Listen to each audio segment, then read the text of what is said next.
疆维吾尔自治区东突厥斯坦著名艺术家、国家一级演员于斯布沙利于8月28日下午在乌鲁木齐医院因病去世。他的一生都是为了维吾尔文化事业做贡献。我们以悲痛的心情对他进行真诚的祈祷。多维新闻网报道，消息人士透露，中国已经开始在瓦罕走廊为阿富汗军队建造一个训练营，帮助阿富汗军队提高反恐能力。中国政府对此提供全资支持，训练营的建造已经开始进行。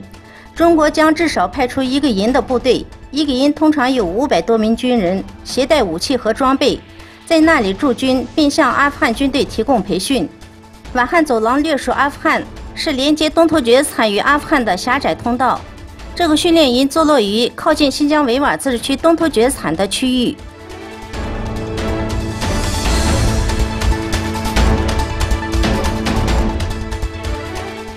中国政府不断对移居国外或留学的维吾尔人、哈萨克人施加压力。据了解，中国一直在向经济较弱的国家以经济援助施加压力，要求遣返居住在他国的维吾尔人、哈萨克人。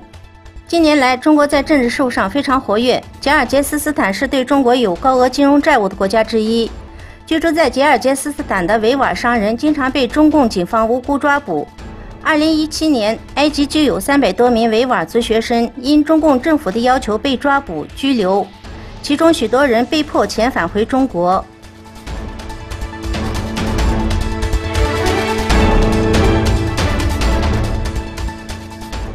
根据新闻及时报道，中国政府可能撤销二胎政策。中国监察日报报道，民法草案没有提及家庭计划，也没有透露新政策是否会放宽对夫妻的生育限制或全面解除限制。全国人大常委会正在审议民法草案，预计相关的立法工作将在2020年完成。中国当局是在1979年起实行一胎政策，以减缓人口的增长。随着人口老化，中共政府从2016年起允许夫妻生育第二胎。尽管如此，当地的生育率升幅仍未达到预期，因此外界猜测中共政府可能进一步放宽限制。